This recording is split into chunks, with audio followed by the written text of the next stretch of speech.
Começa agora a Rede Escola, nossa revista eletrônica de educação, que hoje tem como destaque principal o Enem. Há um mês do exame, vamos apresentar uma série de reportagens sobre os sonhos, as angústias e como lidam com a pressão alguns candidatos que farão as provas. Lá em casa, nunca ninguém chegou numa universidade. Minha mãe agora está terminando o ensino médio, então eu gostaria muito de dar esse privilégio para eles e para mim também. Escola do Distrito Federal desenvolve o potencial de estudantes com altas habilidades. A gente pretende, com esse fomento, fazer uma reserva, que a gente fala, né? A gente fala que é para investir, para que futuramente essas crianças, né, possam retribuir à sociedade.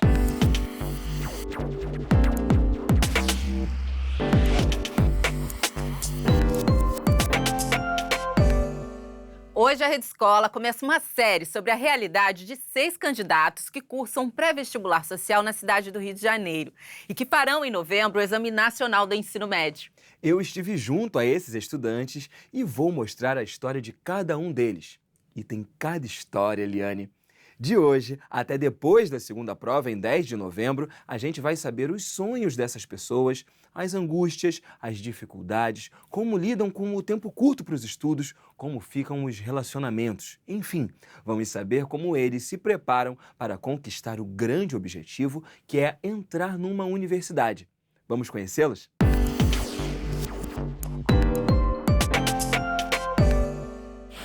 Em 2018, o SISU ofereceu cerca de 239 mil vagas em universidades públicas espalhadas por todo o país. No entanto, o número de candidatos é muito maior do que isso. Este ano, 5.095.308 pessoas se candidataram ao Enem. Isto mostra que a concorrência pela tão sonhada vaga na universidade é enorme. Cursos de preparação podem ser caros e inviáveis para a maioria dos alunos, mas iniciativas como o APES no Rio de Janeiro proporcionam um ensino de qualidade a quem não pode arcar com essa despesa. São professores muito bons e que dão uma base. Muito embora cada um tenha vindo de uma escola diferente, de um curso diferente, de uma realidade diferente, todos se encontram na sala de aula com professores extremamente generosos que oferecem essa base para igualar eles e a gente poder ir crescendo. Antes mesmo do Enem, os alunos já enfrentam outro desafio: conseguir uma vaga no curso pré-vestibular. A gente tem um perfil que é construído a partir do sistema de cotas, então é o critério socioeconômico e também da qualificação acadêmica, porque a gente acredita que tem muita gente boa que pode fazer vestibular e que tem chances de acessar a universidade e que, na verdade, não tem a oportunidade de estar num curso pré-vestibular. Depois vem as aulas, a dedicação e a escolha por uma profissão. Sinceramente, eu não sei de onde veio a medicina. Eu não consigo me ver em outra profissão, não sei essa, ajudando as pessoas e ajudando a salvar a vida das pessoas. Não consigo me ver em outra profissão. Tanto que eu não tenho nenhuma segunda opção de curso. Só a medicina. Eu acabei entrando naquela crise do vestibulando, né? Dos 18 anos, que a gente não sabe a profissão que a gente vai escolher para a vida toda. Aí acabou que eu ainda estou um pouco indeciso entre a área de humanas, a área de biológicas, mas a gente vai ver como é que vai ser o resultado do Enem e até lá a gente escolhe. É interessante a gente pensar no que vai querer fazer para o resto da vida? Sim. Mas pode ser que agora você queira isso, daqui a 3 anos já não seja mais o seu objetivo. E está tudo bem você trocar. Alguns alunos dividem o tempo entre trabalho e curso pré-vestibular, enquanto outros conseguem se dedicar exclusivamente aos estudos. O conteúdo ensinado é mais extenso e profundo do que eles encontravam em seus antigos colégios. Tem toda aquela história, né, da educação precária, das matérias que a gente não vê. Inclusive, esse foi um dos motivos por procurar um curso pré-vestibular. 90% das aulas que eu tenho aqui eu não tive na minha escola. Fazer uma boa prova acaba sendo um objetivo mais concreto, tendo chance de concorrer com alunos de uma realidade socioeconômica mais favorável. Neste processo, a recompensa acaba não sendo apenas dos alunos, mas dos professores também. Eu sei que a gente tem mais da metade das turmas aprovadas do APES, então a gente tem vestibular não é fácil, né? E às vezes você tem turmas de pré-vestibular que não aprovam mais da metade dos seus alunos. Então conseguir esse número com o APES é realmente muito expressivo. Os meninos recebem a gente de braços abertos de uma outra maneira e isso acaba incentivando muito, porque o nosso trabalho de professor é isso, a gente tem essa troca. E no APES a gente tem muito, então quanto mais eles recebem bem a gente, mais a gente consegue dar também.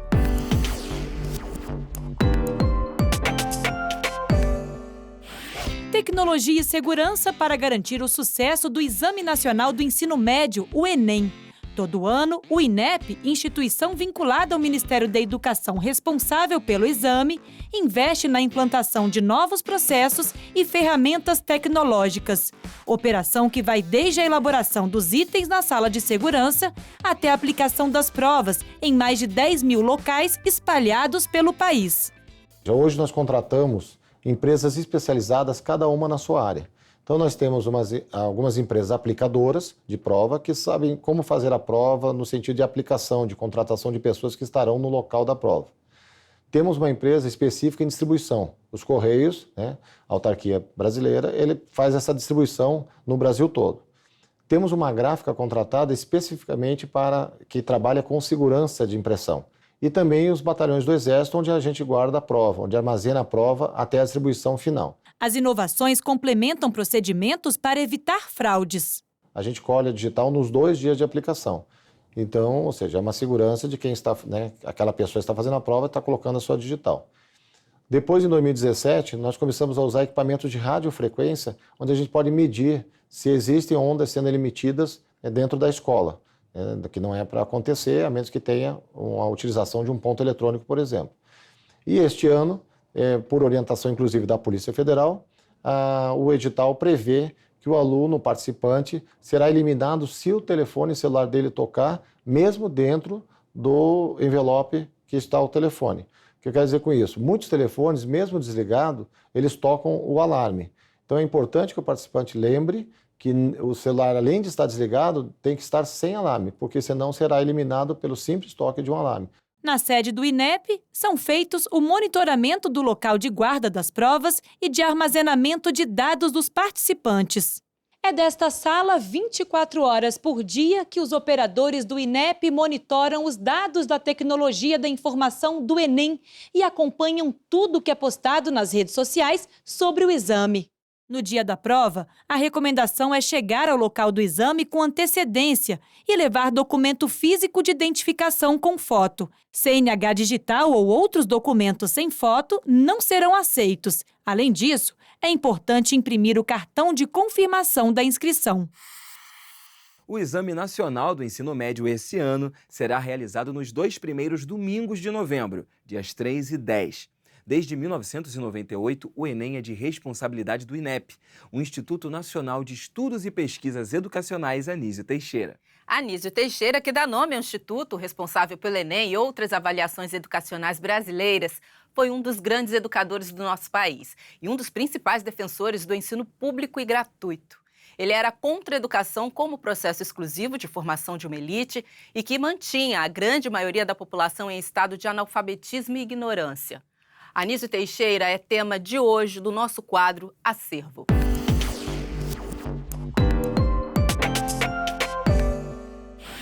A concepção dele é que sem educação não existe democracia. E sem educação de qualidade, muito menos. Porque não interessava ter uma escola que reduzisse o ensino.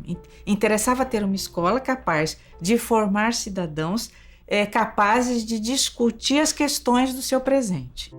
Eu sou uma geração fruto da ação desse grande educador quando ele busca pôr em prática a sua visão de que uma sociedade democrática não se constitui sem educação. É um documento assinado por vários educadores em 1932 que propunha ao governo, ao Estado, as linhas mestras da educação pública no Brasil. E dentre essas linhas existiam algumas ideias, alguns princípios importantes. O primeiro era uma escola aberta a todos, independente de sexo, raça, religião, também e de condição social. Então, e ela, sobretudo, deveria ser pública e gratuita, né? Gratuita para que todos pudessem ter acesso e pública como responsabilidade do Estado. O Estado é que deveria prover educação a todos. Em 1935, Anísio Teixeira assume temporariamente a reitoria da Universidade do Distrito Federal, no Rio de Janeiro. A formação de professores é prioridade na sua gestão. Entretanto, o Ministério da Educação intervém e adia seu projeto. A gente tem a interrupção da formação do professor em nível superior, porque Gustavo Capanema impediu que a Escola de Formação de Professores fosse incorporada à Universidade do Brasil. E isso significou o quê?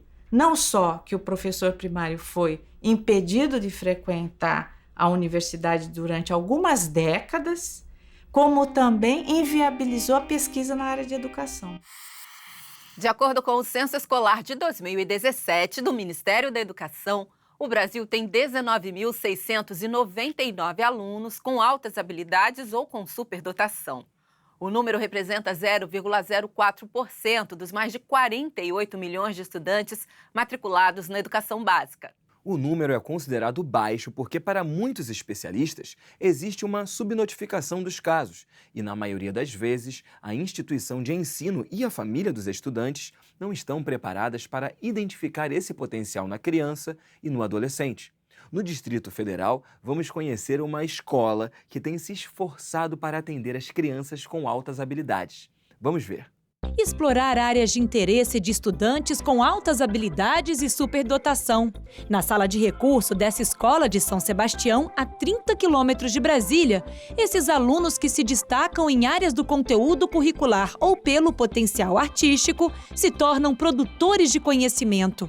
Às vezes esse estudante demonstra essa habilidade maior, esse grande potencial que ele tem, junto com uma criatividade, que é um outro comportamento de superdotação. Então, ele pega esse conhecimento que ele tem, que ele adquiriu, que ele quis aprender, quis aprofundar, junto com umas novas ideias, com novos pensares, com novas formas de fazer, e esse envolvimento com a tarefa, que é um outro grande grupo, né, de comportamento, onde eles vão realmente se empenhar naquela aprendizagem. Em cada projeto, muita criatividade e aprendizado. O vulcão ele é um fenômeno natural, né? Quando as placas tectônicas se chocam, elas podem às vezes fazer uma montanha, e essa montanha pode se tornar um vulcão. Aí como tem o magma vem por baixo, pela chaminé, que é por dentro do vulcão, e aqui se chama cratera. A ideia é aplicar o conhecimento em projetos úteis para a comunidade. E esses alunos têm a característica de se envolverem bastante com o conteúdo da matéria, né? E a gente pretende, com esse fomento, fazer uma reserva, que a gente fala, né? A gente fala que é para investir, para que futuramente essas crianças, né, possam retribuir à sociedade, quem sabe grandes líderes, grandes inventores, né, que façam alguma coisa que retribua à sociedade. Essa bicicleta feita com canos de PVC foi o trabalho da turma no semestre passado. Das medidas de cada peça ao encaixe dos canos, tudo foi feito pelos alunos com a supervisão do professor. O próximo desafio será criar uma cadeira de rodas elétrica. Nós usamos várias ferramentas, serramos para fazer as medidas, usamos o paquímetro, usamos também a régua, usamos o serrote também e demoramos aproximadamente 2 meses para fazer. A gente trabalhou a questão de liderança, né? A gente percebeu aquele que conseguia manusear o projeto, né? Levar o projeto. A gente trabalhou conceitos de matemática, né? De medidas, tanto que o projeto inicial a gente mudou as medidas de milímetro para centímetro para ficar mais fácil para a gente, porque a gente não tinha ferramentas específicas, né? Os alunos menores, né, que não tinham tanto aquele domínio com as ferramentas, eles faziam os desenhos, eles mediam, né? A gente, com a ajuda nossa, usava as ferramentas. Na hora do recreio, a invenção faz o maior sucesso. As habilidades sociais também são trabalhadas na sala de recurso, um apoio importante na orientação das famílias dos estudantes. A gente instrui a família que às vezes é a oportunidade de um momento para que ela busque essa informação e para que ela fale sobre aquele assunto e construa. Então, a sala tem formalmente essa essa vazão, né, desse pensamento, mas em casa a gente precisa também ensinar a preparar esse ambiente, a acolher, a família a acolher esse tipo de pensamento, essa criticidade, essa busca do novo.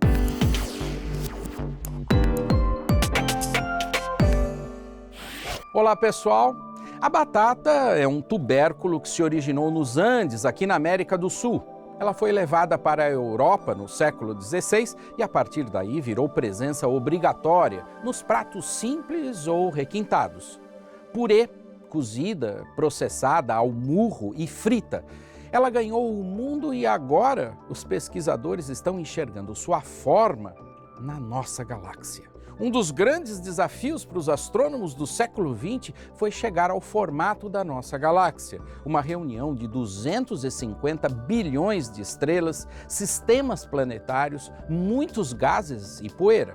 O formato espiral plano, aceito até esse ano, foi modificado por um estudo publicado na revista Science recentemente, fruto de uma pesquisa colaborativa de astrônomos da Universidade de Varsóvia, dos Estados Unidos e do Reino Unido.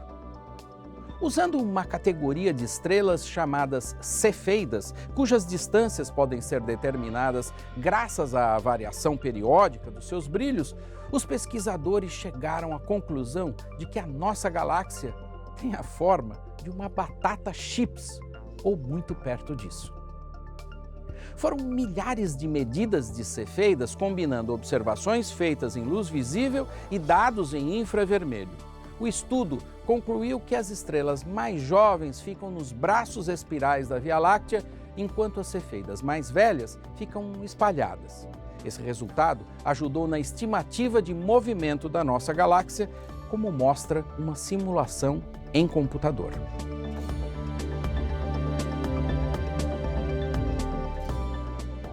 Próxima vez que te perguntarem quais as semelhanças entre a galáxia e a batata, você já sabe responder. Até o próximo Observatório. E a gente volta a falar de Anísio Teixeira dentro do quadro Acervo da TV Escola. Vamos ver um pouquinho mais do programa Educadores, produzido pela TV Escola, juntamente com a Fundage, Fundação Joaquim Nabuco, no ano de 2011.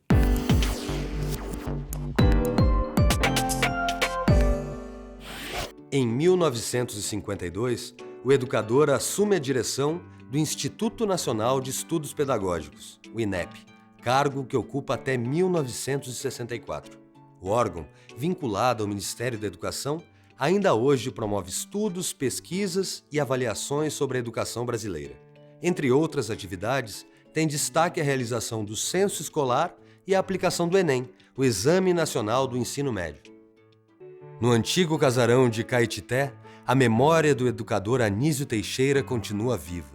O local abriga, além de objetos e documentos pertencentes à sua família, uma biblioteca, um cine-teatro e uma sala de cultura digital. Ele nunca pensou pequeno para o povo brasileiro. Anísio Teixeira pensava grande, ele queria a melhor escola possível, pública, para formar o cidadão e a nação brasileira. Uma frase que o Anísio dizia muito, que me é cara, é que é importante que o educador use a sua inteligência sem preguiça, sem orgulho e com a possibilidade de que as suas palavras ganhem força social, né, para retornar à sociedade aquilo que a sociedade também, através dos seus impostos, aplica na nossa formação como intelectual, né? Então, uma inteligência a serviço da sociedade, no melhor sentido que essa expressão tem, que é levar uma vida de melhor qualidade para todos e uma escola feliz. Quem não quer uma escola feliz? Eu quero.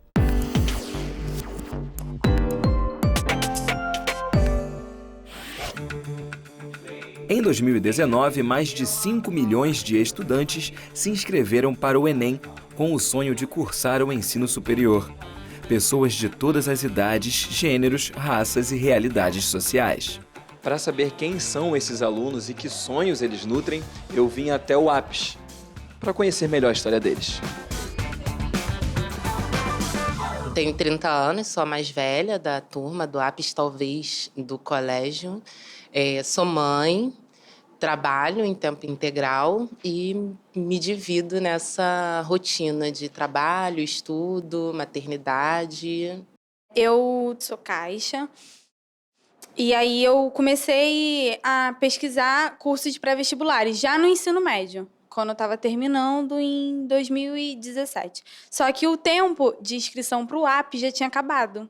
Aí eu falei, caramba, vamos ver se eu consigo pro ano seguinte e tudo mais. Só que no ano seguinte eu tive que me mudar, tive que morar sozinha.